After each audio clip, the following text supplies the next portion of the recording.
everyone, Mandy Friedman here, licensed professional clinical counselor, clinically certified domestic violence counselor, clinically certified trauma professional level 2, and the owner of Claremont Health, creator of SNAP, Survivors of Narcissistic and Abusive Personalities. This is the introduction to a series that I've been working on for a little while now. I'm still working on it to a large degree, but we're going to do an introduction video here where we talk about the series Succession on HBO. And what I'm going to do in this series is apply our knowledge about abusive relationships, abusive personalities, and abusive systems. We're going to take that information and apply it to the show Succession. And I have with me my brother, Andrew. Andrew is a really super smart, funny guy who watches a lot of TV just like I do.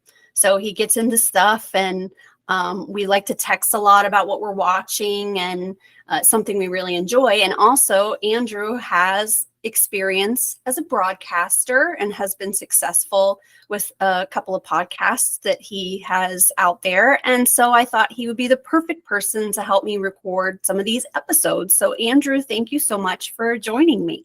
You're welcome. Thank you for having me. I'm excited to talk about Succession. My background with the show is I've seen it one time at your recommendation.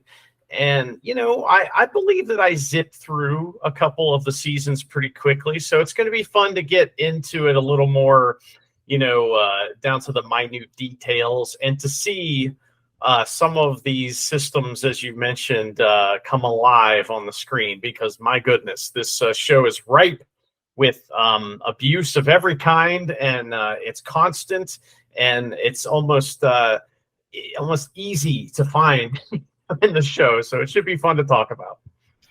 I thought so too. It was lots of examples. I'm like, there's this, there's that, pointing right at it.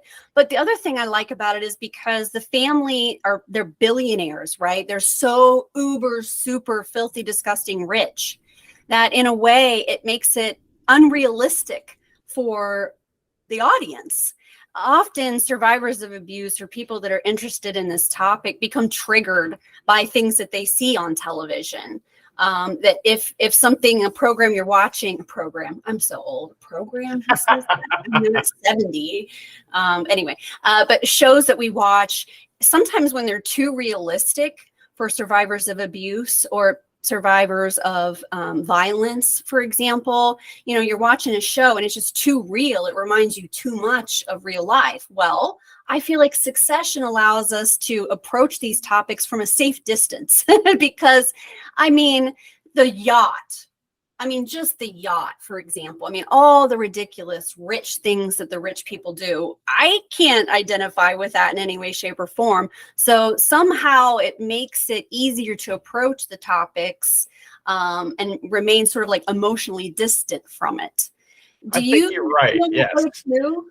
Because if you're involved in something and you're too close to it, it's difficult to get outside of it to see it, obviously. In this situation, all of the characters just about are completely irredeemable, and they all abuse each other. So it's not difficult to judge them. And I don't feel guilty for doing it at all. And so I think that's a big part of why this is a good example, or a good show to show many examples of abuse and how, the ins and outs of all those things. Exactly. We don't feel so bad because they're pretty horrible people. They're pretty terrible people. Okay, so I'm going to start off by reading something. I wrote this as I was watching it, and I'm trying, while I was putting this together, I'm trying to figure out how to present this to our audience and what you can sort of expect from us as we present the material. There's going to be like 30 episodes here. How we're going to do it is we're going to do it based on the character and the season. So we'll have one episode that's all the one character for one entire season. And we'll walk through the season for that character. So really focusing on the character development of each individual. But then we have two groups that we're going to examine. We're going to examine what I call the sharks. So the sharks are the players that are maybe the executives maybe some of the people that they're trying to negotiate with for corporate takeovers. So we have that will be its own episode as well. So we'll have the Sharks season 1, the Sharks season 2, as that group continues to morph, change, and progress. But then we also have a group we're just going to call group dynamics. And that could be family dynamics or the corporate dynamics, because they kind of blend together and on top of each other.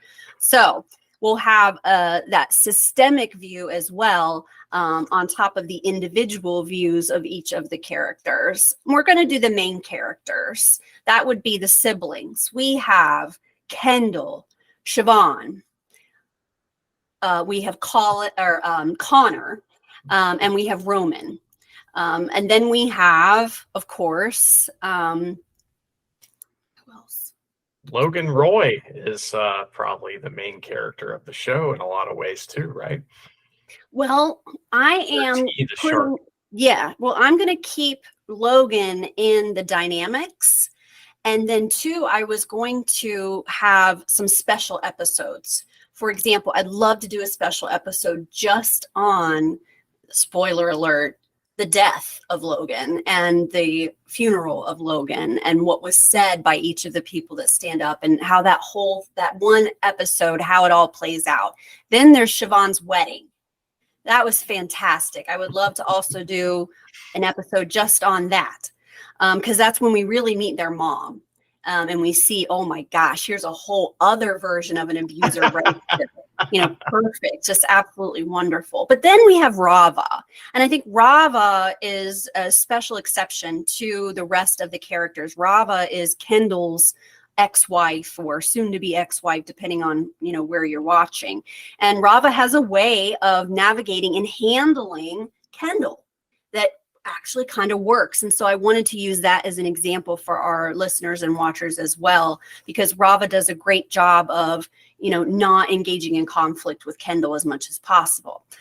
So that's how it's going to be structured. We're going to focus on the characters based on the season. We're going to watch the character development, but we're going to use an overlay of my SNAP program, which is an educational recovery program for survivors of abuse. And again, it's survivors of narcissistic and abusive personalities.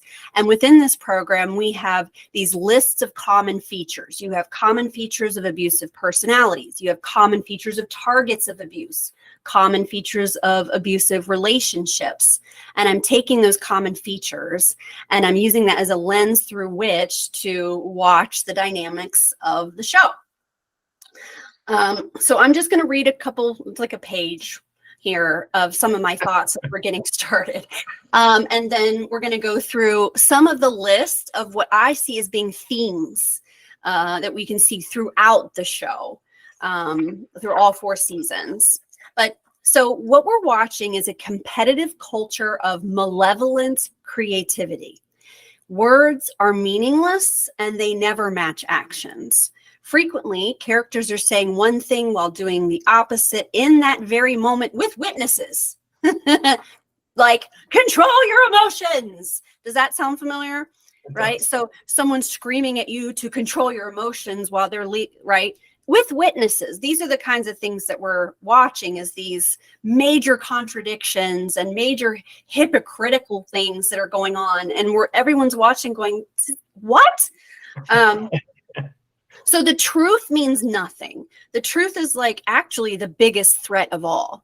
The truth is something that we need to avoid, because with narcissistic personalities and abusive people, manipulative people, the truth anchors us in a narrative that we can all agree on. We agree that this is the truth. Well, that means that you're taking away that malevolent creativity factor that, for example, alternative facts, right? That phrase alone right there, alternative facts. Where did that come from? Narcissistic abusers, right? That's where that originated from, is people that are trying to shift the narrative and say there are no facts. Everything's open for debate. Do you see that on the show too as you watch it? Constantly. It's a constant thing that happens. And I think that all of the characters do it to each other for the most part, with very few exceptions, in different degrees and in different ways. And that's going to be kind of the fun thing, is sorting out some of these things, because one interaction on the show that is 30 seconds long may contain 6 to 10 different versions of abuse, all weaved together, that are actually laying the ground for yet another layer of abuse that's coming later. It's a little complicated, but in a good way, and I enjoy that part of the show. You nailed it just now when you said that. You're absolutely right. Within 30 seconds, we can see 6 different forms, and then with also the whole plan of where we're headed with that. And yeah, it's just, I gobble it up. Okay, so it's all about appearances, right? It's all about what things look like from the outside. And keep in mind that toxic family systems are very much cult-like. And you can see with these characters how difficult it is for them to leave the cult. They really can't leave the cult. There's very much, you'll see these different conversations from time to time where somebody might suggest, like to Kendall, so why not just leave? Why not just go off and do your own thing? You're rich. Why do you stick around for this abuse? Well, because abusive relationships and abusive systems have a way of keeping people stuck in them, including up here. If it's your family, then you're definitely going to stick around a whole lot longer for mistreatment, because you only have one family. And if your family is a rich, famous family, you certainly want to be a part of that, right? It's interesting, because leaving the cult isn't even an option. There's only one option to Kendall in particular, and that's leading the cult, right? That's like what he wants to do, because that's the only option that he sees as a possibility. And he'll do anything to get to that, even though he doesn't even want it. Right.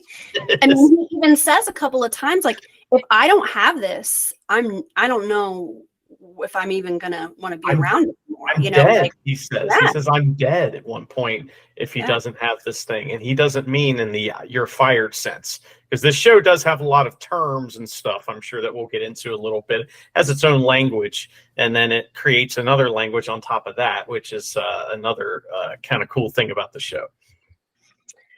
So the other thing we notice is that we have a lot of parasitic personalities, and we're dealing with some parasitic corporations.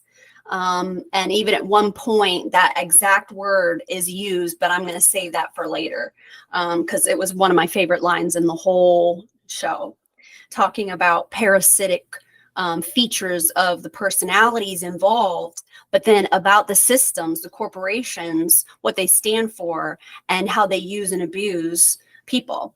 And then we have that they're constantly, like, actively seeking to sabotage each other, and they're ruining purposefully, constantly, any moments that could possibly lead to closeness or intimacy. Like, the second anything starts to get a little too touchy-feely, someone has to make a shitty joke or a shitty comment or get mean or make fun of or mock and pull us right out of that moment of authenticity or transparency.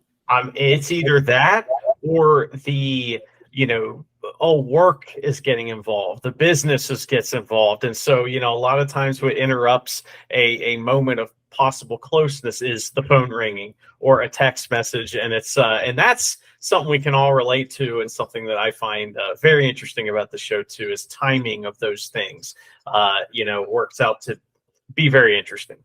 Mm-hmm. Yeah. They always have an important call they got to get to. Everybody's always like, oh, excuse me, I'll be right back, I'm sorry. They're not sorry. They ruin special occasions or milestone events. You got, like, say, Connor's wedding, for example, and that whole, nobody cares about protecting the sanctity of any special moment at all. In fact, it's almost like you're more targeted if you're the person who is the center of attention. Well, showing vulnerability, and as soon as you do that. Right. Yes. And that's going to come up here in just a second. But they also really do a lot of mocking and chastising as part of their abusive style. You know, I mean, when Logan is being really shitty, you know, he like uses a voice and makes fun of, you know, like they literally mock each other like you would on the playground, you know, in the 4th grade. Okay, so let me also present this concept of a spectrum of abusive personalities, okay? Because we see so many different versions of abusers. I mean, not all of them. These are all top rope types. I mean, we don't have any serial killers here, but we certainly do have violence. We have people that are covering up their crimes. I mean, these are all individuals that if we dug a little bit deeper could probably wind up with some charges and in jail, right? Like they get away with this stuff, very much so. But on our spectrum, what we have is we have on one end people that have toxic states. These are unwell individuals that might be unmedicated, or maybe they're active in their substance use disorder. But the key of this part is that this person, if they had their needs met, but if they had their medication, if they took care of themselves, they wouldn't be acting this way. But it doesn't take away from how harmful those behaviors are, and what damage that they can do. Now, down at the other end of the spectrum, what we have is abusive traits. So these are fixed parts of someone's personality. This is who they are. They're not sick. They're not unwell, and they likely do have a lot of their needs met because they tend to be parasitic and don't give a crap who they take from or use and abuse. So they will have their needs met. We have mostly in this show people that have those abusive traits. These are their personalities. But notice that you can have a narcissistic personality, but also have a mood disorder. So Kendall, for example, Kendall is most certainly a narcissist. He definitely has some psychopathic tendencies, a lack of remorse. You know, you'll see like he feels guilty about something, but it's truly just skin deep overall. He'll get over it pretty quickly. As soon as things are going his way, he has no problem laughing it off. The only time he seems to feel guilt or shame is when things aren't going his way. Right? Kind of like a child, right? The child who doesn't get what they want and they throw a temper tantrum, right? It's when he loses, you know, and it, because the stakes are so high for him in his mind, when he loses, it's devastating to the point where, again, you know, it's, you know, could come to self-harm or something along those lines. And it's just, you know, it's mind-blowing. I'm interested to hear you dissect some of those situations where he, you know, builds things up to the point where it's going to be the end of the world if these things don't happen, knowing that, you know, Logan always wins. So it's just, you know, it's just a fascinating thing. This system that you've called it, or, you know, a cycle in his case that repeats itself a few times during the course of the show. Right. And with Kendall, what you have is you've got those fixed abusive traits, but you also have toxic states because he clearly has a substance use disorder. He clearly has probably bipolar disorder. I think that's pretty clear that he has bipolar disorder because he has those manic episodes, and then he has on the other side of them a very depressive episode. But he also is narcissist and a little psychopathic, right? So I wanted to just present the concept of the spectrum, and that there's anything and everything in between. It could be argued that all abuse is narcissistic because essentially when you abuse someone, you're doing it from the position of a single-minded mentality. You're not thinking about the other people involved, or if you are thinking about them, you don't care about them, or you're putting your needs first or your wants first. When we are mistreating people in our lives who love and care about us and we abuse them, it could be said that it's narcissistic. So narcissistic abuse, and when we use that term, doesn't have anything to do with an actual narcissist, okay? That's a common myth and misunderstanding about the concept of narcissistic abuse. Narcissistic is a descriptive term, and narcissistic abuse is a style of abuse used by abusive, manipulative, exploitative, parasitic individuals, systems, groups. Okay. So it's a style of abuse that gets used. But of course, narcissists and people who are uncomfortable with the concept of narcissistic abuse think that it's all about the narcissist. And then guess what they do? They play a victim. Oh no.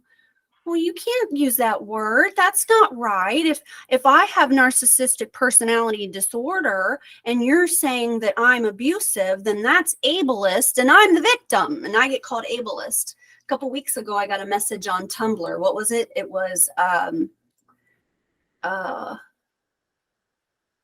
fuck you, ableist, kill yourself. That's what it was.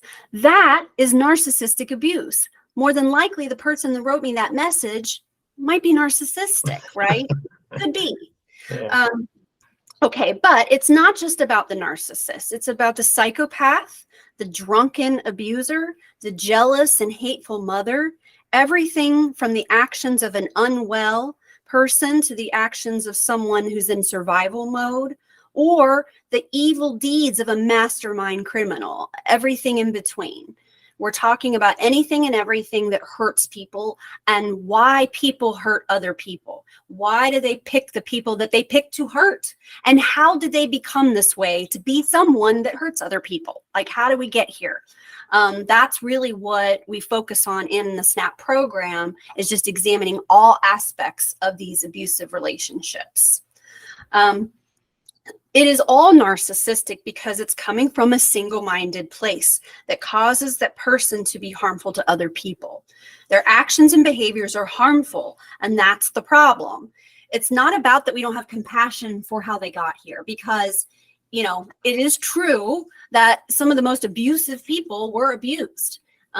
Sexual predators were often sexually abused. So we're not saying that we're judging even how they became abusive. What we're talking about is today, how they hurt people because of who they are and how they behave and the damage that those behaviors cause. But we are fully aware that not all abusers are men, and we're fully aware that people that abuse people are likely to have been abused. I already know that. I don't need you to tell me that. I don't need you to write me, message me, email me, or comment letting me know that it's not all men and also abusers were abused. I know. I'm an expert. I knew that already. Thanks. Okay. But some of them are doing it and they have been, oh, no, wait, sorry. Oh, so we're going back to the unwell state. Some people hurt people because they have been mentally hijacked by a substance use disorder, a mood disorder, CTE, TBI, traumatic brain injury, or other untreated or unwell states. But when they're well, they can access their empathy, they can access their compassion, and they can gain wisdom, they can gain self-awareness, right? So somebody who had a substance use disorder, they get sober, they start living a healthy life. They're not stealing from grandma anymore. You know, they're not manipulating anymore. They're not lying anymore. They're being transparent. They're living a healthy life. They're being kind and helpful and not entitled and not selfish, right? So somebody can change depending on what their condition is. And those types will feel guilt and shame over their harmful behaviors. And inside they will feel that something's not quite right. I really don't like being this way. I would prefer actually to not be like this. But not someone like Logan Roy, right? Not somebody like him, not somebody like Stewie or Sandy. And those people are on the other end of the spectrum where we're talking about abusive traits. But I just love to be very transparent, honest, and open about all the different styles of people out there, individual systems, groups, and what would make someone behave in a toxic or an abusive way. And there's all kinds of, including being the target of abuse. If you are in an abusive relationship or an abusive scenario, that means that your brain is hijacked by that abuse, which means that all your friends or the people that love and care about you are on your roller coaster of you being a target of abuse.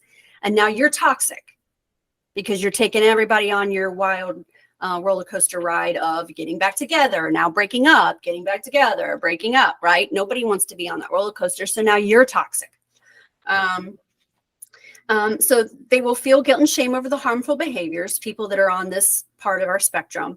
And for others, the harmful behaviors were not accidents, right? So now for the traits, people with abusive traits, it's not an accident at all. And not only is it not an accident, it's done with precision.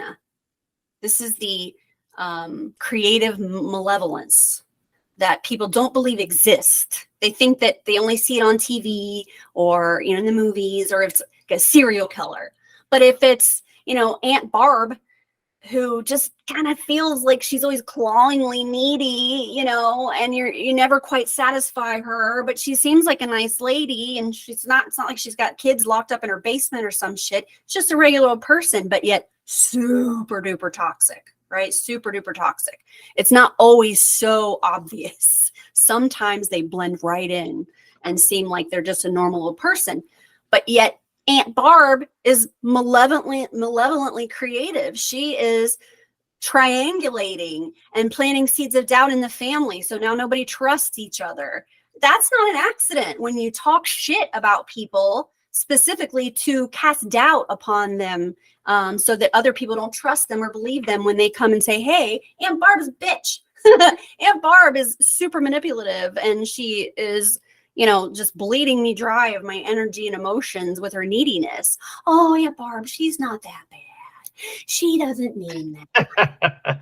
How about Yes, this?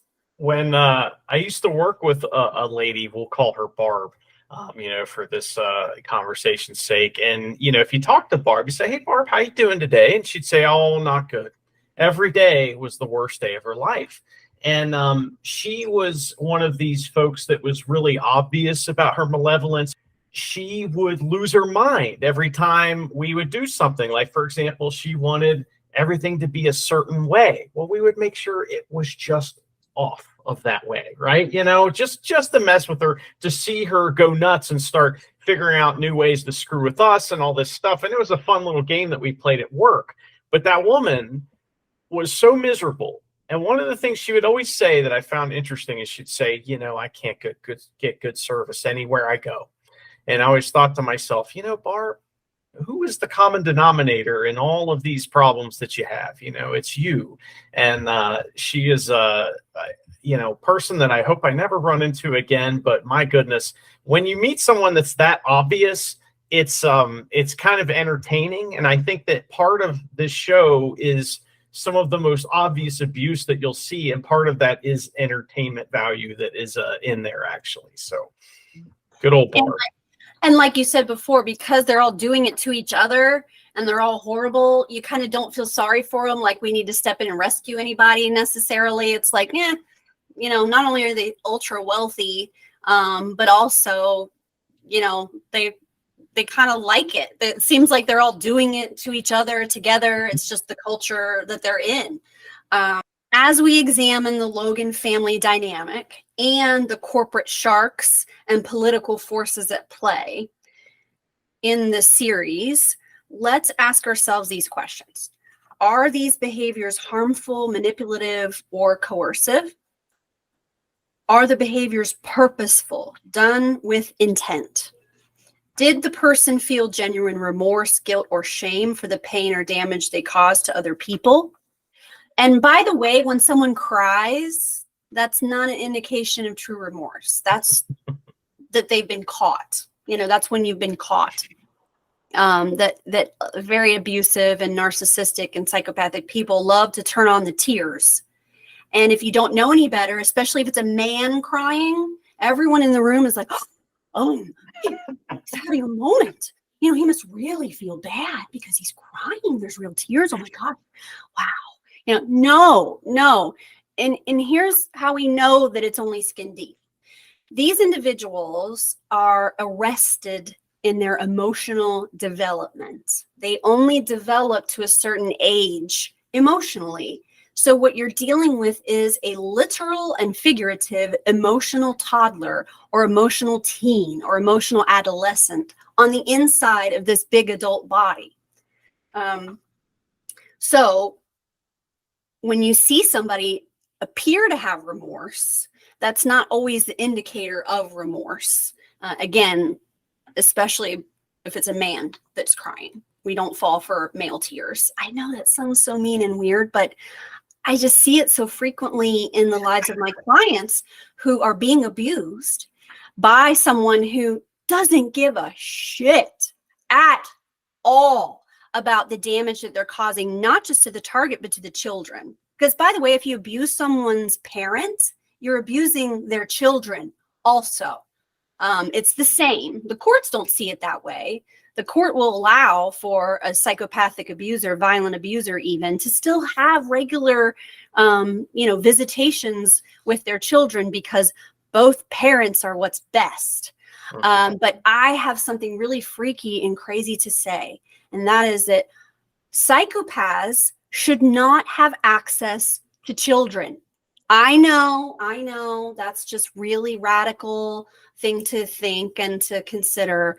But I don't know, call me crazy. I just don't think that people that lack empathy, lack remorse, that use and abuse, that are parasitic, that use children as pawns, that, seek to literally destroy and break down their target, that person is not going to have a positive influence on their lives of their children. And it isn't what's best for kids. Okay, so now the initial view might be that all the players are willing participants as they abuse each other. The narcissistic relational dynamic between all the characters is just one level of the narcissistic abuse that's happening. And you already mentioned this a few minutes ago, so I love that you said that. There's also the cruise line crimes that we know about and how that whole thing plays out, and countless other corporate crimes within a corporate culture that is innately parasitic. So narcissistic abusers are parasitic, single-minded, and they are egocentric. So I'm going to describe really quickly what is egocentric, and then we're going to get into our list. We have this concept of ego dystonia or ego dystonic people or ego syntonic people. Ego dystonic would be that you have the self-awareness to look inside yourself for why you might be or how you might be the cause of the issues. And a lot of my clients are very ego dystonic. So they'll be sitting and they'll be telling me about the horrible things that are happening to them, that someone's doing to them. And they'll say things to me like, I've done bad things too. I'm not perfect either. And I did say something that made him really angry, and I knew it would, but I said he cried. He cried. Right. So they will say to me, I might be the problem. It could be me. I might be the issue. And, that's the part of the people that might be unwell, untreated, the people that are toxic in a toxic state, right? They would be ego dystonic. They would deep down not like how they are and want to fix it. Now, on the other end of the spectrum, we have the abusive traits. That's ego syntonic. There's nothing wrong with me. I sleep like a baby. It's not my problem. I didn't do anything wrong. All the issues are out here, pointing the finger, and I have no self-reflection whatsoever. So that's ego dystonic. And you're seeing a lot of people with that ego dystonia on this show. Now, let's go through this list. How many we got? 1, 2, 3, 4, 5, 6, 7, 8, 9, 10, 11, 12, 13, 14, 15. So we got like 15 items on this list. Now, in the SNAP program, it's a way bigger list. It gets way more in depth, but I just picked out some that I saw so frequently throughout the show. And Andrew, I would love it if you could, help me by commenting, but also if you think of any examples as we're going through this, that would be great. Well, the first thing on our list is transactional relationships. In an abusive relationship, manipulative, exploitative, parasitic people, love is transactional. Good deeds are transactional. And you don't just do something from the goodness of your heart, from the bottom of your heart. Everything's transactional. And that includes fucking Tom, doesn't it? Yeah. He really plays that so well of just doing the right thing for Logan because, Logan's his dad. He calls him Pop and Dad. Like they have pet names for each other.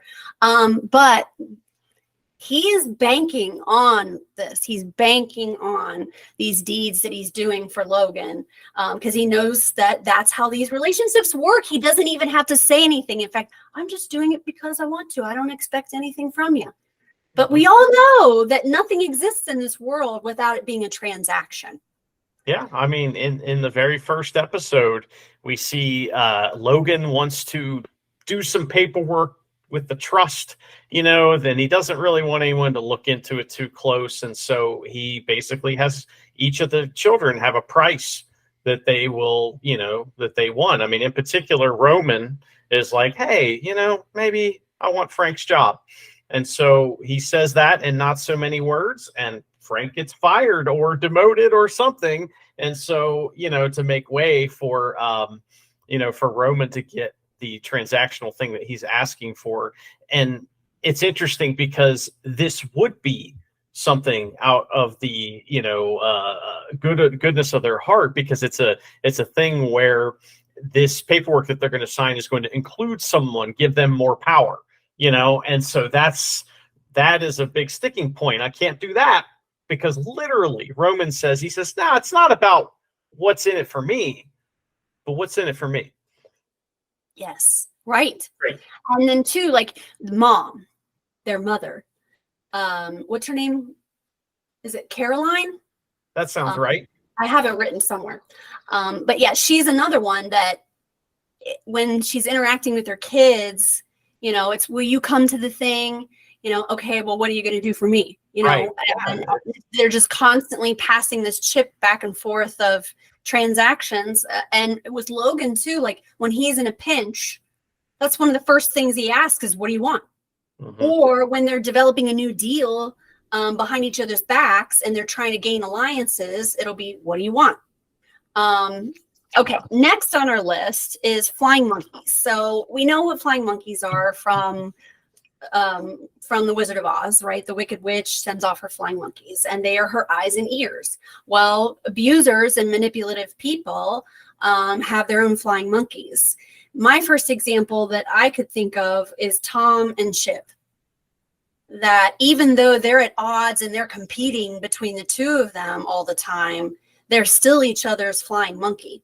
Absolutely. Yeah. They're always looking out for each other. And many times Shiv's entire reason for what she's doing is trying to help Tom's future career, because, she realizes that she, sometimes during the show, she realizes she has a ceiling to her, what she could do, and other times she doesn't. It just kind of depends on what the situation is. But most of the time, her main drive is to help Tom's career because she feels like that he has a higher ceiling on the power that they could collectively own. And he's helping her too, especially with Logan. In fact, in the episode where Logan passes away, he is literally being a flying monkey for the dead Logan Roy and for the children at the same time, playing both sides. That's another thing you get in this show a lot is double agents, and sometimes someone is a double agent for and against themselves at the same time. It's just bonkers. But yes, there's many examples of this. There's an entire a group of characters that you could just put in the flying monkey category, the executives that are on that high-end Frank, and her name begins with a G, yes, all of them are flying monkeys depending, and they work for whoever's in charge, so they're just basically stooges, and they're really funny characters because Greg is a great flying monkey.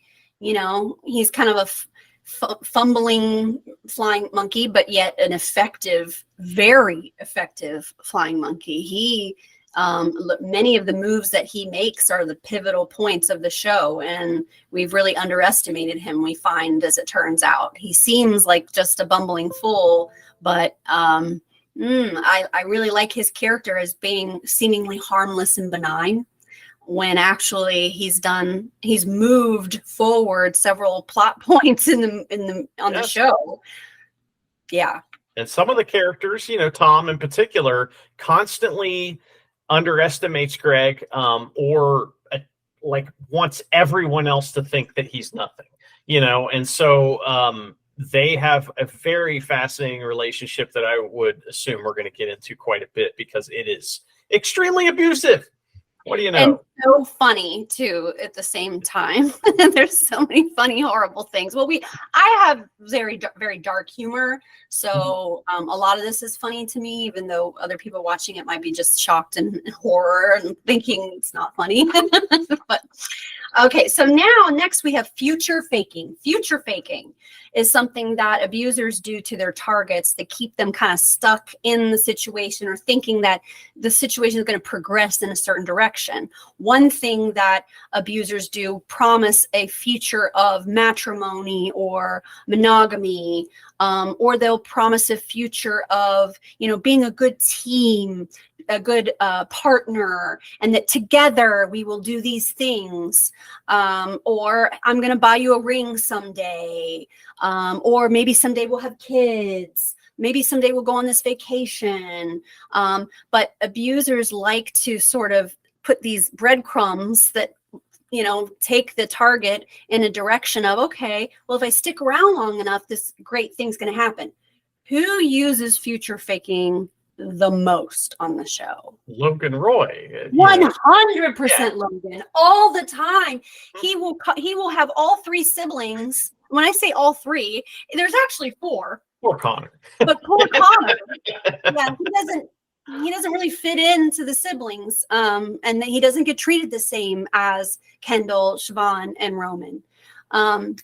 But Logan will simultaneously have all three of those kids, and maybe four with Connor too, to gain their support, to get them back on his team so that they can pose for the glossy photo and see, oh, we're together and united. He will have each one of them thinking that they are going to be the one who's the successor. It's you. It's always been you. You're my favorite. And they're like, oh, okay, yeah. Well, even though a second ago he was saying this, now all of a sudden I'm eating this up, right? Like they are deprived of their father's approval and kindness. So any little tiny morsel that he drops for them, they gobble it right up, and they fall for it every time. They fall for it. Even with the other siblings beside them going, he's just working around, but they're thinking, but maybe not though. Maybe this time it's real. Maybe this time. That's how much they long for that, is that, you almost become addicted to hope in some abusive situations, that in denial, that it is as bad as what it is. Especially when it has to do with those like core attachment issues of mother-father figures. People will stay in abusive relationships with parental figures longer than they'll stay in that relationship with, say, an intimate partner abusive person. Well, that future faking has shown up in, popular media quite a bit. And a popular place where I keep seeing it show up nowadays is in vampire stories, where it's, the familiar, whoever is promised to become, well, I'll make you a vampire one day. You just have to murder all these people for me. And it's a constant thing on these vampire TV shows. But you also see it in like Carlito's Way, where Carlito is an abuser, even though he's the good guy, because he's telling it's just one more job. It's just one, it's always just one more job, and then I'm going to get out, right? And it never goes well for him. And that's kind of a good moral story there. It's interesting, though, in this particular show, not only does Logan Roy do it, but he does it in situations like we were just talking about with the transactional stuff. It never, like a lot of it never comes to fruition. So it's like, it's interesting. In the first episode, we see him make deals with some of his kids, and some of them he agrees to, and some of them he does not. Kendall, in particular, he does not. And when there's a scene where they all show up at Logan Roy's birthday lunch, and everybody's there, all the kids, and we're seeing them for the first time with Logan Roy. And Logan Roy hugs, and oh, I'm so happy to see you, to everybody except Kendall. He literally, physically does not give him love and like won't look at him and acts all befuddled and like, flabbergasted by his presence, which is just, I mean, it's just fantastic. So it's such a great example of this stuff. I mean, there's so many awkward family dinners and family gatherings on this show. It's, oh my God, it's so uncomfortable. I love it. Okay, next we have gaslighting. Now, we've heard the word gaslighting, and it might be one of those words that some people are rolling their eyes about these days because now everyone knows the word. Well, I'm glad everybody knows the word, because gaslighting is incredibly damaging. It can cause problems with people's brains. Even if you are constantly gaslit by the people around you, you lose your sense of what is real and what isn't real. You stop trusting your own perceptions. You lose your sense of agency, your sense of autonomy. You think you're going crazy. It shatters your reality, your self-concept, and your concept of you in relationship to the world around you. Gaslighting is something that people can do in a joking way. Like, for example, one that you will see is like, huh? Like you say something, everyone heard it, and then somebody might say, oh, I'm sorry, I didn't hear you, right? Like, so that would be like a little tiny example of a little gaslighting move. So I see everything in these varying degrees, as you've probably noticed by now, but I like to still be honest about what that is. So when you deny someone the reality, that is what gaslighting is. And so my definition of gaslighting is the denial of a shared reality. You saw it, I saw it, we both know what's true, and you're telling me it's not true. Even though I know it's true, you know it's true, but you're saying it's not. And it could be in a group full of people. So this happens quite a bit on the show, where somebody will ask a direct question. Did you do that? No, no. That's not what happened. That's not what happened. But we won't spend a lot of time on gaslighting for this, because it is something that's super common now that people know about. But I just wanted to bring it up because it is super harmful. It's very harmful. It's not okay. And of course, there's some varying degrees with that. Some people are very strict about their definition, and that it's something that people do on purpose in a harmful, malicious way. That's true. It is on purpose and in a malicious way. But there are other versions of it too that maybe aren't as malicious. Say, for example, a toddler getting their hand caught in the cookie jar. There's chocolate all over his face. And mom saying, I told you not to eat any cookies and you did it. I didn't eat a cookie. And that's gaslighting, and it's a 3-year-old. Okay, it is, but it's appropriate because it's a 3-year-old. Okay, let's move on to controlling the narrative. I mean, the whole show is basically all about that, isn't it? Yes. It's everyone's struggle to control the narrative, and have that work in their favor. And, it's the lengths that they will go to and the lies they will tell to control that narrative. But it's, that's an interesting term. What does it mean, in the, the context of what we're talking about here? Well, narcissistic abusers or manipulative people, they avoid the truth at all costs, and they avoid plans, and they don't follow directions or follow the rules. They want life to be malleable and shapeable, moldable. They want to be able to say whatever is based on whatever is going on at any given moment. So if you think about it as a metaphor, reality is like a stream. Let's picture like, here's the brain, here's the eyeballs perceiving reality, right? And it's a stream that comes in.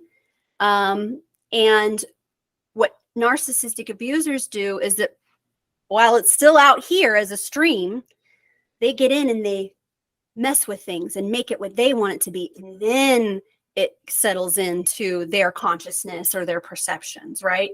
So we want for reality to be something that is moldable and shapeable. If we say, for example, go to court over custody issues, and the judge passes down the decree, here's what's going to happen. A narcissistic abuser cannot follow directions or do what they are told. They will not do what they're told. They refuse to be told what to do. So it'll be something even silly like, your payment is $22.50. So then they'll write a check for $22 just because they don't want to be told what to do. Very petty. You'll notice on the show that when Siobhan writes the letter about Kendall, initially, he had gone off the rails and, he did that big blow up thing where he was supposed to, take the heat for what had happened. But instead he said, it's my father and he is this, my father is that, my father is that. So then what does Siobhan do? She was pissed. So he set up those speakers when she was trying to give her speech, and it played the Nirvana song, Rape Me. So he's really coming after Siobhan as she's supposed to be the CEO, but he wants to be the CEO. And at one point she writes this letter and she wants for everybody to sign off on it. Well, the letter is honest. It's honest. It's exactly true. Like when they go through it and say, you see what it is, or they tell you what it is, it's like, that's true. Those are facts. Those things actually happened. It's hilarious how they're willing to hang everybody out to dry, your own sibling. They'll use and abuse each other. And we're perfectly behind the idea of shifting and shaping the narrative. And they help each other shift and shape the narrative. But the second someone says something true, they all disapprove. So Siobhan goes out and says what's true, and they don't want to sign off on the letter. They don't like the letter. It's in poor taste. It's like you've gone too far.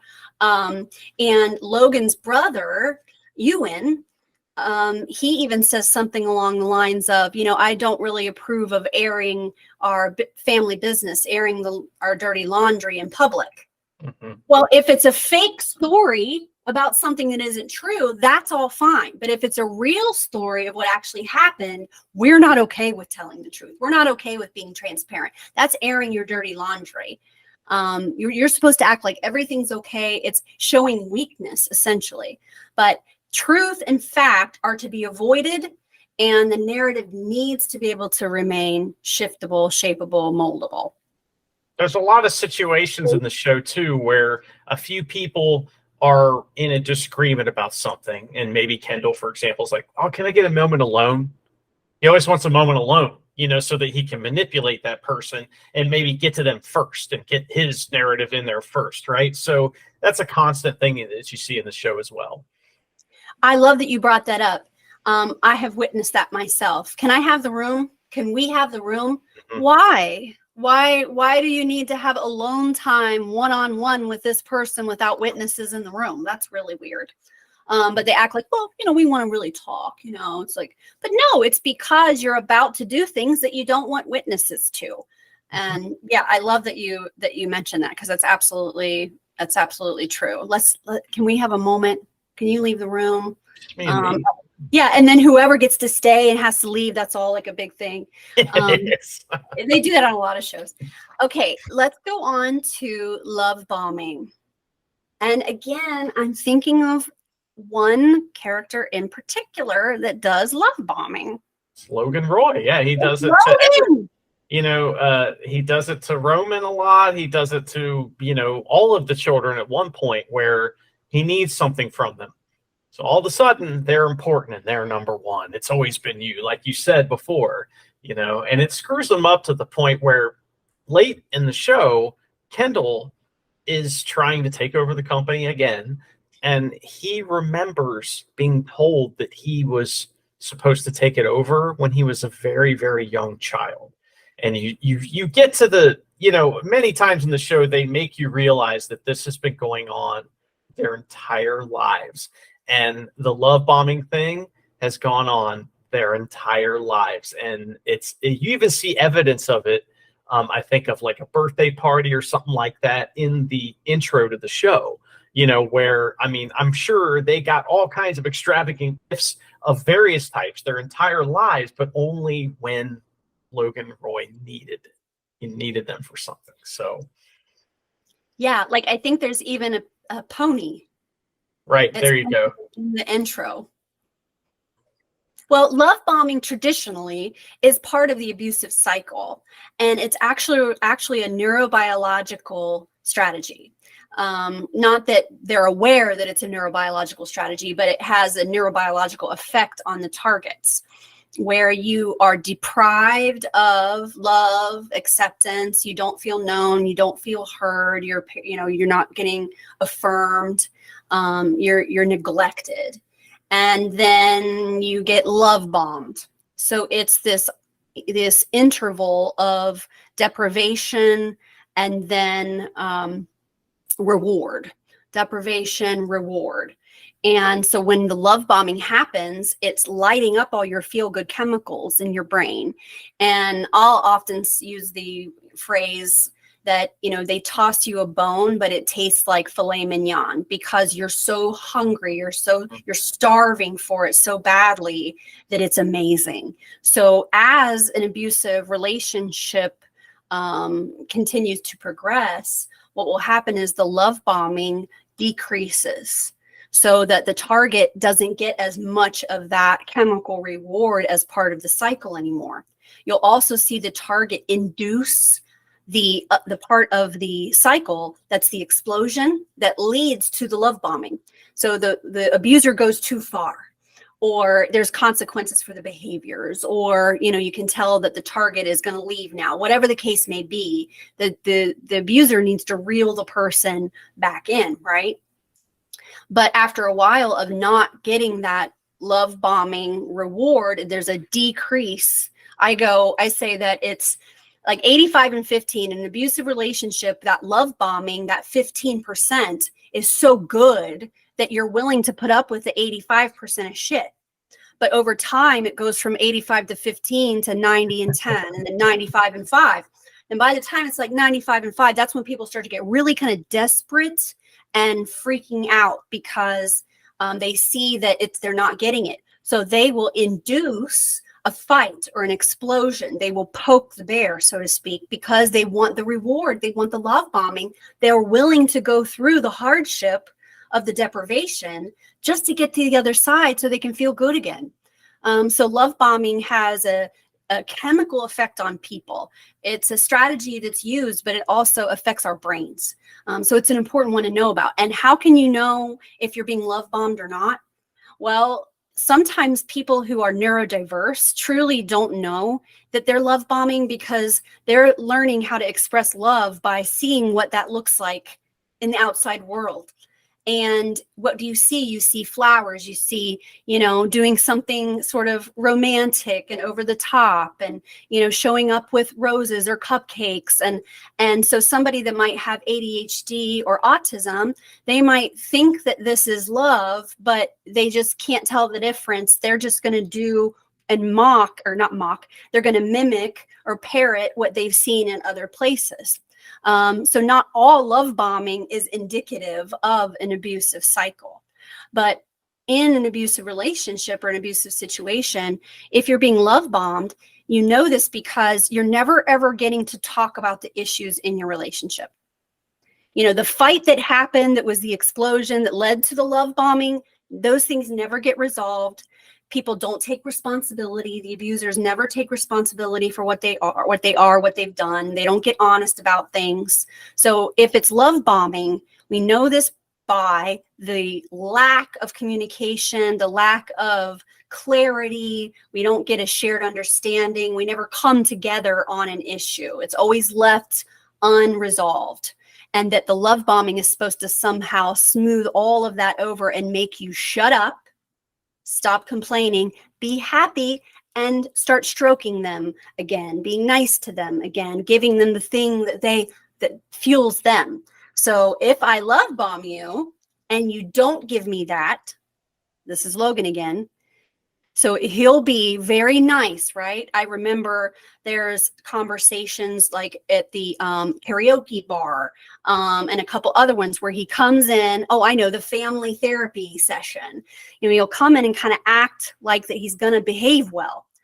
But when he sees that trick isn't working, he instantly goes into I'm an asshole mode. I'm a fucking monster instantly. So that's another indicator of love bombing, is that when you don't have the reaction or response that they think you should have, they go from being like, I love you, here's roses, to fuck you, get the fuck out of here, you whore, you know, because you didn't go, oh, thank you, that's wonderful. Instead, you said, that's not okay. I don't want flowers. I want to talk about what you said and what you did. Nothing I do is good enough for you. This is the whole problem. All you want to do is dwell in the past. You know, you do nothing but nitpick me. I can't get anything right. Like, oh, that's interesting, because 2 seconds ago you were acting remorseful and like that you were going to finally take responsibility. But the second you don't get your way, you go straight to dick mode. So yeah, love bombing is something I noticed quite a bit throughout the series. And usually it was Logan that was doing it. Kendall does it with his kids a little bit too, probably quite a bit actually. Now that I think about it, I think most of the scenes that we see him with his kids is probably him doing that, at least to some extent, which is fascinating because, it happened to him. Now it's happening and to him. There is one particular situation that we forget about because it happened so quickly. But at the beginning of the series, when Connor's girlfriend Willa is putting on her play, maybe it isn't the beginning of the series. Maybe it's like season 2. Whenever Willa finally gets her play, there's an actor in the play that Kendall meets, and then he love bombs her, and she winds up like not even showing up to her job as the actor. Because she has been love bombed by Kendall, who's basically swept her away and made her think she's being, adopted into this rich family by Kendall. And then in an instant, when she says something that makes Kendall feel like it's making him look bad, he does the next thing on our list, which is discarding and devaluing. So love bombing comes before the discard and the devalue. So you can see Kendall do that, not to Naomi, that girl, the blonde girlfriend. There's another girlfriend, a dark-haired woman, who's an actor. And I think she said the word awesome too much, is what he tells her. She's like, well, why? And I think he says, because you said awesome. She kept saying, that's awesome. Cool. That's awesome. And that was enough, because she didn't appear as someone who was intellectual. Narcissists want to put someone on their arm that makes them look good. And it just depends on whatever the persona is they're trying to project. So if I want to look rich, I'm going to marry a rich person. If I want to look smart, I'm going to marry a smart person. If I'm an evil fucker and I want to seem like a nice person, I'm going to find the nicest partner I can find. And then that person will make me look like I'm a nice person. Because a nice person like that wouldn't be with a monster like me, right? Yeah. Well, the discarding and devaluing too is a threat as well. It's a ever-existing threat that you may have this happen to you. And we see it happen to some characters in the show, and we see other people's reaction to that happening, and them thinking, well, I don't want that to happen to me, so I better fall in line. So the discarding and devaluing is also an incentive for others that are being abused as well. So right, it's a very complicated web. It is complicated, but I love that you mentioned that, because it's so true. I mean, Logan, that's one of his big moves, is the discard and the devalue. Get out.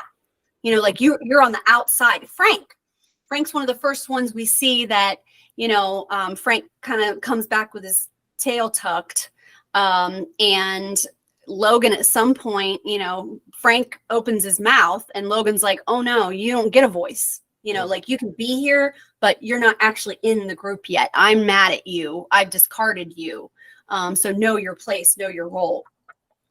And then he does it with the kids too. That's the whole thing, is they kind of like, do you like me? Do you like me? Are we okay? And then they're like, okay, he's listening to me. And Siobhan especially gets very nervous and will make a fool of herself. Also, Roman gets very nervous around his dad, acts very different around his dad.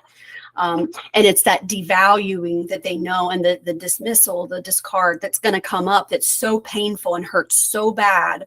Even no matter how many times it happens, it still hurts when it's somebody that is supposed to love you unconditionally.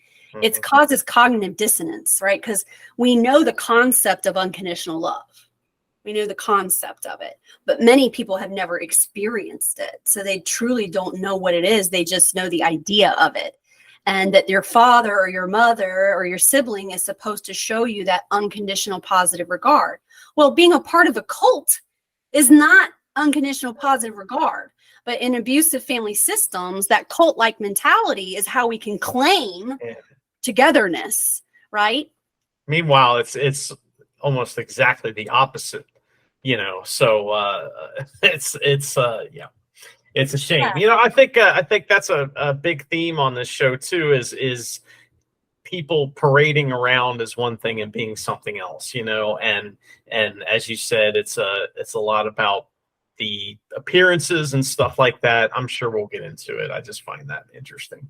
Yeah, I can't wait. We got so much, and I get really into the details of everything too. It's just, sure you can imagine this way it's taking me so long. Okay, projection. There's a lot of projection happening where people are taking what's really going on within them and projecting that onto someone else and assuming what they're thinking, what they're feeling. So I don't know if you've heard this before, but narcissistic people, they only have the one frame of reference, which is their own. They only have their own perception. They don't have empathy. And for many of them, not all, Tom, for example, Tom has very high emotional intelligence, but a lot of abusive, manipulative people have low emotional intelligence. In fact, the more narcissism is in the personality, there's a higher likelihood that we're going to have less emotional intelligence. And with the emotional intelligence part, what that does is it really limits them to only being able to look at the world through their own eyes. So when they accuse someone of something, her emails, it's a great example. Back in, was it 2016? But her emails, isn't it interesting that as it turns out that the people in person who was actually doing that was actually guilty of that exact thing was the one pointing the finger. So when we talk about projection and we're talking about narcissistic people, always listen to what they're accusing people of and how they interpret situations. Well, he only did that because he's trying to gain the upper hand. Mm-hmm. No, that's what you would do in that situation. That's how you look at it. And a common one that we see would be in these very hypocritical accusations that come across. And I'm just going to use one of the basic ones from your typical abusive relationship that is a heterosexual scenario. And you'll have somebody who is jealous and controlling and all up in your phone and all up in your devices and where were you and who was that and you're cheating. I know you're cheating. Not cheating at all. And being very transparent, this other person. You can look through my phone if you want to. I'm not doing anything. I don't know where this is even coming from. Well, guess who the cheater is? It's the one pointing the finger. Here's something that's a little bit, gross, but so if the person is always thinking about, say, their girlfriend or their partner in relationship to cheating, and that every man that comes around this woman is a potential sex partner, that means that that person who's having those thoughts is thinking more about dick than the person they're accusing of cheating. The person they're accusing of cheating isn't walking around thinking of every man's dick. Like, oh, like to fuck that guy, like to fuck that guy, like to fuck that guy. That's not what's happening ever, because that's not how that person thinks, not in a million years, right?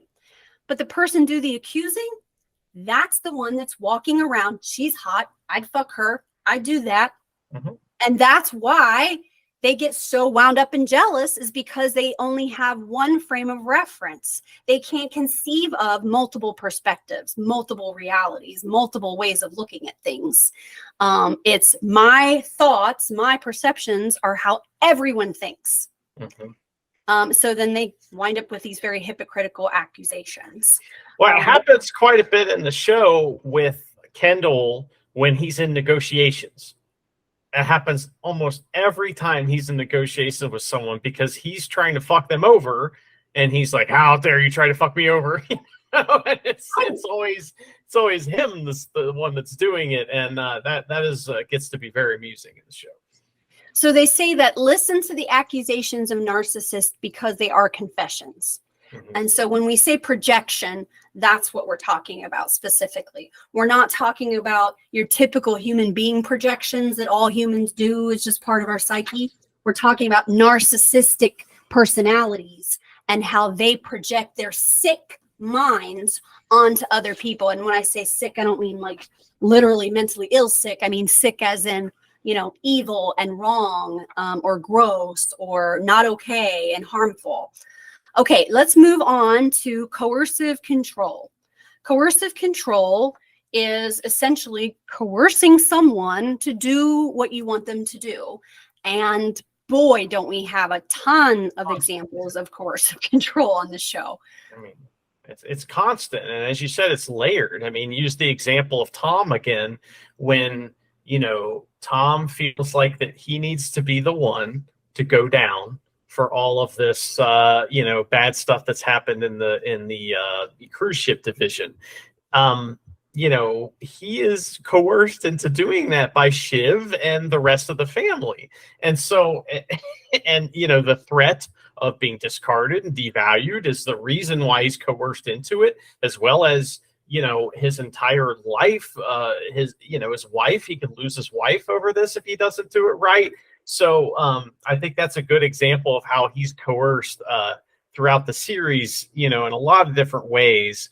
It all kind of builds up to that. But there's, many situations in the show where someone is coerced, and coerced in very, in ways that are kind of sneaky, you know what I mean? And so it's not always obvious. Like, for example, Cousin Greg, he comes to Logan Roy to try to fix the issue of him losing his job at the theme park, which is a really fun scene, but how he loses his job. But he comes to Logan, and Logan basically he shoots him an idea, and he uses some terms, that he's learned apparently about business. And Logan Roy is impressed, and he goes, huh. That's what he does. He just gives this, right? And that's enough to make Greg dive headlong into this whole thing. And so he's coercing Greg by giving him just that little bit. This is, again, the love bombing thing, but it's just a little tiny piece of that he's giving him. And throughout all these other techniques, he's coerced Greg now into following his family into the fucking, flames, basically. It's incredible. So I just thought of another example of that very subtle coercive control that Logan does. And it's when there's a couple times where he uses the nickname for Kendall and says killer. He calls him, hey, killer. Yeah. And it's one word. That's it. And to anyone else around, it seems like, oh, well, that's just, a pet name he has for him, like that he's a corporate killer, like he goes out there and slays corporations or whatever. But we know that what he's referring to is the kid that drowned when Kendall was, at Siobhan's wedding, and they were getting wasted and in the car, and then there was the lake. And then Logan and Colin, the security person, helps Kendall by covering up the crime. And then Logan can coercively control Kendall by reminding him that he knows that he's a killer. So all he has to do is just say, knock him dead, killer. It's great, too, because early in the show, I think it's, Logan Roy basically tells Kendall, the reason why I chose not to let you take over is because you're not a killer. And so there's like this double meaning to it as well that goes throughout the show that is also, it's not only taunting him about the death of the waiter, but it's taunting him about that thing that he doesn't have. That he's weak. He's weak. Yeah, he's weak. He's pointing out to everyone that thing that he doesn't have. And so that word hits Kendall like a ton of bricks. It's great. Some of my favorite parts of the show are when, Logan Roy says something like that. and they just zoom in just a little bit on whoever's like faces. Like, for example, he just announces at his birthday lunch, yeah, I decided I'm not going to retire. And Kendall's right behind him. And I mean, the blocking on this show is just, it's some of the best blocking you'll see on television. It's incredible. And so the camera always makes it feel like you're standing in the group of people listening and talking and observing this and being in the room with them. And so the camera reacts as if you would if you were in the room. So you know this about Kendall. The camera points to him a little bit, and we can see he is spinning out of control all of a sudden. And everyone else is just like, okay, cool. And moves on. And he is just like, but he's trying to maintain, and it is very amusing. That actor is extremely talented. Yeah, so anything that Logan can have leverage over other people will be used as a point of coercive control. It's the money, it's the status, it's the family name, it's anything and everything that would cause people to have to do what Logan wants them to do, or let Logan get away with things that actually he should be held accountable for. All right, let's move to the next one, objectification. Treating people as objects.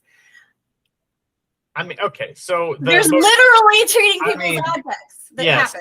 There is a thread throughout the show that Greg is a piece of furniture, and like he literally gets like a tag put on him, like he is a literal piece of furniture. There's a lot of stuff like that happens in the show. There is a punishment where they have to pretend to be a dog, I believe, at one point. And so there's a lot of stuff like that happens. And it's called out usually in the most obvious form, which is interesting because the show is very subtle, but it's also very in your face with some things. And so, like, for example, objectification is almost always called out as a thing in the show, like they say it, and then they do it. And so I like that about the show, that when they're trying to hammer something home, or really maybe it's something that the normal person wouldn't pick up, they'll beat you over the head with it, and you're like, oh, okay. So it's pretty good. For example, like the way they talk about Sandy the father, not Sandy the daughter. Mm-hmm. They call him all kinds of mean things. He's a vegetable. Yeah, right. Exactly. He had a stroke, and now, he lacks the capacity for some functioning, and they are so mean, and they call him mean things, usually vegetables and, things like that. It's just super cruel. But yeah, there's a tape. You have to act like you're a table. People are definitely objectified. And then when they're talking about the ATN audience, mm-hmm. Yes, those are people, but they're being objectified. What did Siobhan said something like, what did she call it? The bigot spigot? Bigot spigot. Yeah. That sounds yeah. So the audience, and then Logan, even has a conversation with Colin, I believe at the beginning of season 4, where they, he's like, let's get out of here. I think it's his birthday dinner. He wants to get out. And him and Colin go hang out. And of course, Colin doesn't say anything. But Logan is sort of, doing his thing where he's philosophizing. But he talks about how, what is a person? And what's a real person? Remember how they say, like, you're not a real person? Mm-hmm. There's not a real person, NRP. Right? So people are objects, no doubt about it, on the show. He says that they're actually, opportunities for sales. That's what people are. And, like, he doesn't care about being responsible for what gets disseminated through ATN. He is just more concerned about being the richest motherfucker on the planet, and whatever it takes to get there is what he will do. Okay, next we have this sort of callousness and cruelty. That's a no-brainer, right? We know that's going on. But the part that I wanted to highlight is that anytime someone shows that they're displeased by how they've been treated, or that their feelings are hurt, they get bullied and made fun of. That's the thing you don't do, is you don't wriggle. You You don't can't flinch. sell. You can't sell, right? So, there's a concept in the world that I'm steeped in called selling. And what it is that you're showing someone how you feel, what's going on, And so this world of succession is you can't ever sell. And so if you do, it has to be in a strategic way to get someone else to do something for you. So it can't be real. It has to be an act. And if you don't act right, it's interesting because you had said earlier that the truth is what they don't want. They don't want the truth involved. They don't want this like frame of reference that then other truths could be built on. And part of that is emotional truth. So if you are to speak an emotional truth or show that emotional truth, oh, that is bad news, because that's an emotional truth that could, someone could start building on and learn other emotional truths. And all of a sudden we got a big problem here for our narcissists. So that's a big part of the show, definitely. And Tom presents over and over again. He even calls himself a pain sponge. He says, I won't wriggle. Mm-hmm. He's saying, I can take it. And he does. He takes all the mistreatment, all the comments. I mean, he does every once in a while something like when he walked over and picked up Logan's chicken and took a bite of it. But for the most part, I mean, he takes it, and that's kind of his role. And that's what Logan respects about him, is that you can take it. Mm-hmm. You don't wriggle. You don't say when things hurt you, or you don't put your foot down or set boundaries. It's you're supposed to take the ribbing, take the roast, and take it like a man. But if you don't, then you're a pussy, you're weak, you're pathetic, and then we just look down at you. So we beat up on each other as part of our camaraderie. And if you can't take the beating, you're not part of the group. But the beating only goes one way. Yes. So that's the other thing. It does not go up. It only goes down. No. I was just watching one of the scenes in season 4 where Logan is really nervous because Nan Pierce is now entertaining the bids from the kids. He's getting ready to take over Pierce, Logan is, but he finds out there's another bidder, and then he finds out that it's the kids.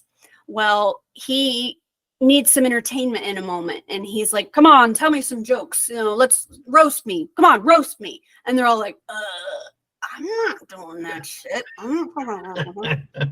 But Greg does. Greg says, where's your kids, Uncle Logan? I mean, he gets really mean, and it's funny. It's like, okay, yeah. And that's what Logan wanted. And then Logan said mean things back to him. I've worked with people that have low empathy personalities, and I've gotten to see their frame of mind, from their perspective. And what I've learned is that for many of them, when they explode on people, when they say mean things and break them down, it actually gives them a boost, and they feel better. They feel less stressed and more relaxed. They'll be more emotionally regulated and confident. But like for me, if I can get angry to the point where I want to, chew somebody out. I mean, that you're my brother. But I don't normally feel that great about it later. I don't usually feel very good about it. I usually feel like I shouldn't have done that, or I went too far, or I don't feel better as a result of no. I don't have a true sense of relief. But some people do. Some people genuinely feel better. And you can see, when I see some people, psychopaths, feel better. So when you see Logan in these moments where, he's sort of trying to grab at something that's going to, he's looking for a coping mechanism, essentially. And the coping mechanism is cruelty, is putting people down. And then, I'm the man, I feel better. So he is asking to be roasted, only to put him in the position of being able to roast someone next. Mm-hmm. So I love that you said that it goes in one way. And when I saw that, I was like, it's interesting that he's asking to be roasted. It's a trap. And it is. And it's allowing him to get his steam out. And then he feels better. Okay, so we know that callousness is an expectation that you're not going to wear your heart on your sleeve, and you're not going to get hurt by the mean things that people say to you. And if you do, then you're a pussy. And I'm saying pussy. I shouldn't say pussy. You are a weakling. But yeah, that's very gendered language that I should probably shift away from at some point. But anyway, so then we also have narcissistic amnesia, where this is also part of gaslighting. These are another example, like the layers is, I don't remember that. That's not what happened. So Kendall remembers when he was 9, he was told that he's the successor. Right. You know? Well, Logan doesn't remember that. Mm-hmm. He just magically does not remember. So there's a lot of gaslighting via this narcissistic amnesia. I have this experience in my life where there's somebody that I have to remind them of the same thing, the same story over and over again. You know, there'll be like a question like, well, da, da, da, da, da. And I'll be like, well, yeah, that was the doctor that we saw a long time ago. And remember, the conversation didn't go well, and you guys got into like an argument, and then, you know, we got terminated from that doctor because of that. And then, so that's how we're here now. This happened like 5 years ago. Oh, okay. Yeah. Well, you know, I don't know about that doctor, blah, blah, blah, blah, blah. Like, okay, then fast forward next year. Okay, so now we're going to go see Dr. So-and-so. Well, why don't we see the other doctor anymore? Mm-hmm. What? What? What do you mean, why don't we see the other doctor anymore? You have to remember what happened. It was a very explosive event that took place. I remember every detail of those moments and what happened. And you're acting like it never even existed. Narcissistic amnesia keeps that narrative free-flowing, moldable, shapeable, shiftable. You know, the narcissistic amnesia keeps us away from the truth. It grounds us in fact. It also helps us gaslight others. It really gives the upper hand, is like, I just don't remember. Even though it's very clear that they would have to remember, but sometimes it seems that they really don't.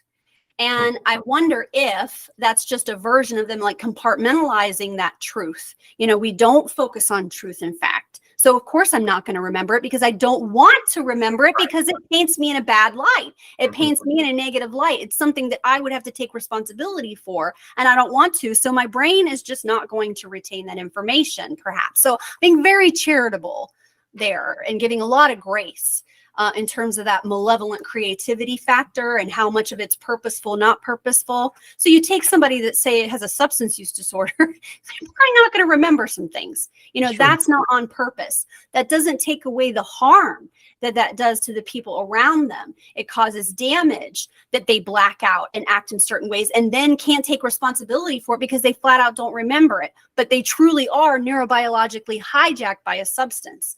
That's not what we're talking about here. We're talking about someone that isn't neurobiologically hijacked, that just doesn't want to remember because it stings the ego. And we all get a little sting to our ego when we make an ass of ourselves. And we'd all love to not remember those moments. Wouldn't that be great? Well, narcissistic people have a way of making that happen. Okay, now weaponizing information. Weaponizing information. The first thing that comes to mind for me is when people are being mocked. I don't know why, but that was what comes to the surface first. It's like they're going to take the things, your soft spots, and they're going to learn about you, what makes you tick, and then they're going to poke at those things constantly. So we all know Kendall's a terrible father. We all know that. One of the things that Roman likes to harp on, which is also very funny frequently, Roman likes to make fun of the fact that Kendall is a terrible father.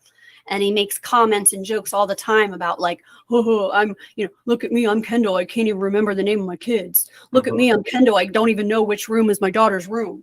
You know, like they make fun of. So they take the things that, okay, another one. Siobhan at Kendall's birthday party, which was hilarious. You know, she gets wasted and she's pissed because she finds out that she's being left out of this dealing. There's so many deals, you know, like it happens so many times, but this particular one, she's being left out, and we see her down on the dance floor and she's dancing. Well, she's dancing in this very like liberated way that she doesn't care what people think, you know, she's just blowing off steam. Well, instead of being like, good for her, you know, like you never see Siobhan lose it or, be silly or have fun, like she's never doing things like that. So what she decided to dance and that she's looking a little silly while she's dancing, but instead they take that moment of her coping. She's in a moment, she's trying to cope, and they weaponize that information and they make fun of her. So again, with the layers, right? Weaponizing information is one way that abusers navigate their targets, is learning about their soft spots and what buttons are the buttons we should push. It's true, and a more literal interpretation of that happens quite a bit in the show too, where people actually have pieces of information and use that against people to, or use it as not even a weapon. Sometimes it's just a tool, to hurt others. So I guess that's what a weapon is. But yeah, that kind of blends right into our next one, right? It's kind of the same thing a lot. Right. The targeting of the soft spots, figuring out what drives the person, what they really want, we were texting last night about One Piece on Netflix. And is it Luffy, the main character on that show? His thing is that people have a dream and nothing should get in the way of that dream. And then he helps his crew achieve their dreams. Right. That's what a leader does. When a good leader finds the soft spots of their supporters or the people that they're leading, they use that to help those individuals or protect them. Protect the soft spots. Yes. But to find out what the soft spots are, those individuals have to be vulnerable at a certain point for us to collect that information. And most abusers will weaponize those moments and use it as leverage over their targets. But I just wanted to mention that Luffy, Monkey Luffy on One Piece, he does the opposite of that. He finds out their histories, why they are the way they are, how they got here, what their heart is, their true heart. And then no matter what people say about those characters, he's like, nope, I know that person. And, they might be acting out of character right now, but I'm still going to have their back. So he basically kind of does the opposite of what we see in Succession in the Logan family of weaponizing the soft spots. A good leader and a kind person doesn't weaponize those things or exploit them, but an abuser is going to exploit a vulnerable person or a vulnerable population with any information they can possibly gather. Yes. The last one on the list is wildlife metaphors. Constant wildlife metaphors.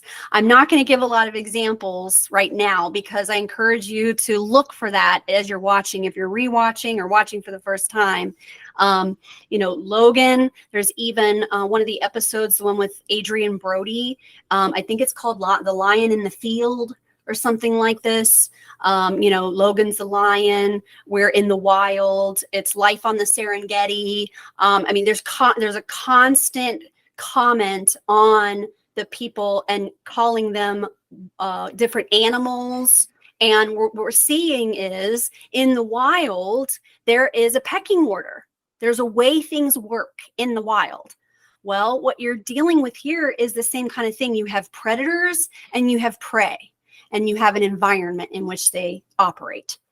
And so to me, I don't think that's a mistake. I feel like that is something that was put in there on purpose so that we can see how that these people are eating each other alive, and there is somebody who's the alpha and in charge, here's the pack of lions. Okay, great. Well, who's the most important lion in the lions, right? Of the sharks, who's the biggest shark? And then what are the little creatures that swim alongside the sharks? And they just pick the morsels away from the sharks, the things the shark doesn't eat. There's something else right there ready to eat it, right? So you have those people versions of that, the bottom feeders, right? Like the wildlife metaphors and the ways that we use that, to me, really shows what's actually happening is that we have people that are out to harm others, and they're out to be the alpha. They're out to, step over top of each other. And that's what happens in the wild. Nobody really can complain about being eaten by a lion, really. It's just, that's what the lion does. And you're the antelope, so you're going to get eaten. Just accept it. That's your role. What do you think about that? Did you notice that too? I don't think I did the first time I watched it. So I'll have to, as we go through it here, I'll have to pay attention to that because I'm sure it's there.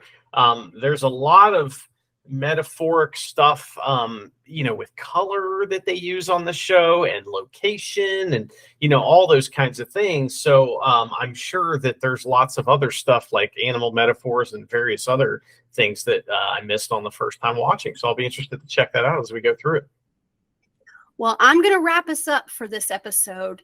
And for the next episode, for our listeners, just so you know, in episode 2, we're going to be focusing on Kendall Roy in season 1. And that's what we're going to be talking about. The whole episode is just Kendall, season 1. And then we'll go from there. And Andrew, I just want to thank you so much for doing this with me. It's super fun. I love being involved in these kinds of projects with you. And I'm looking forward to doing more. Yeah, anytime to any chance to spend more time with you is always a blast, especially when it's something fun like this. So I'm excited to do more, and we'll see what kind of information we can delve from the life of one young Kendall Roy, because my goodness, the actor that portrays him just knocks it out of the park. It's kind of his coup de grace probably of his entire career. I hope that's not true, because I hope that means he's going to have more stuff, but he really nails it. And the story and the cycle of abuse that he goes through and uses on others is pretty interesting, and it'll be fun to look at, and kind of heartbreaking to look at as well, I'm sure. So,